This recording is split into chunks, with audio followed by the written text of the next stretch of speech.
अ, मेरे पत्रकार साथियों, हालांकि आपको पता होगा और इसमें से मैं देख रहा हूँ बहुत सारे सीनियर लोग भी हैं और बहुत वर्षों से आ रहे हैं यहाँ पर और यहीं पर कवर करने आते हैं, कवरेज करने आते हैं। आप इसी जगह पर मिलते हैं।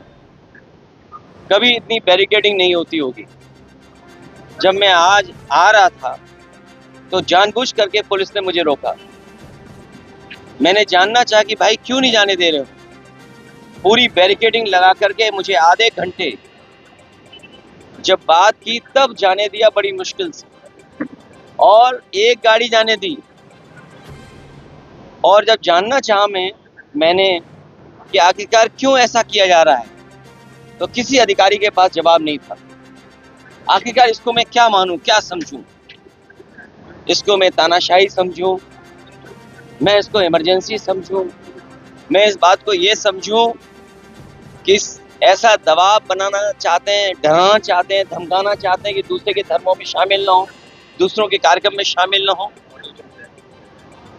कम से कम मुझे ये बताओ, मैं जाने कितने वर्षों से यहाँ आ रहा हूँ। मुझे याद है नेताजी मुझे पहली बार लेकर के आए थे, उस दिन से आज तक लगातार आ रहा हूँ, लेकिन ऐसी बैरिकेडिंग कभी नहीं देखी। और बैरिकेडिंग इसलिए की जा रही थी कि लोग त्योहार न मना पाए और जो अपनी धर्म की मान्यताएं हैं, धर्म की जो परंपराएं हैं, वो भी न मान पाए।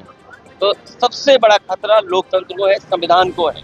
ये सरकार बड़ी जिम्मेदारी के साथ, मैं कह सकता हूँ, यहाँ मुझे नहीं कहना चाहिए, लेकिन फिर भी मैं कह रहा हूँ कि ये देश भारतीय जनता पार्टी संविधान से नहीं चला रही है।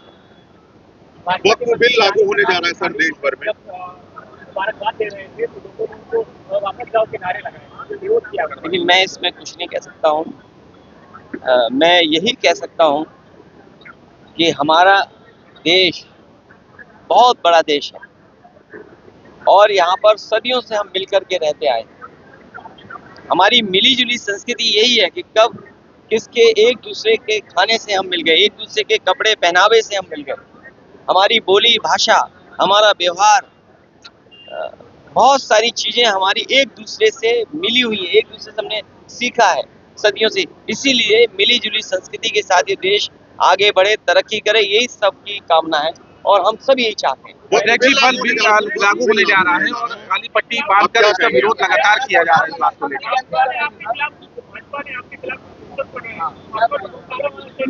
मैं तो भाजपा से कहूँगा, अगर गाय के सवाल पर हमसे बेहतर कौन जानता होगा।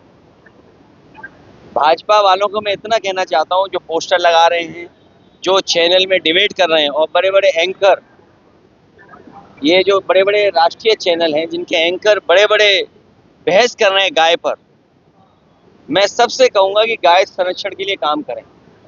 जितनी भी हमारी एंकर महिलाएं हैं, एंकर पुरुष हैं, और जो कंपनियां इन्वेस्ट कर रही हैं इन चैनलों में, मैं उन कंपनियों के मालिक से भी बड़े हाथ जोड़ के निवेदन करूंगा कि वो लोग भी गाय के संरक्षण पे, गाय को के संवर्धन पर, गाय के और हमारी कैसे पले बढ़े उसके लिए काम करें। और जो बात मैंने कही वो इसलिए कही थी मैंने, क्योंकि भारतीय जनता पार्टी के लोग न गिनती बताएंगे कि गाय और सांड कितनी है उनके यहाँ, न गिनती बताएंगे, न मरने वालों की गिनती बताएंगे, और बजट आखिर कहाँ खर्च हो रहा है ये भी नहीं बताएंगे।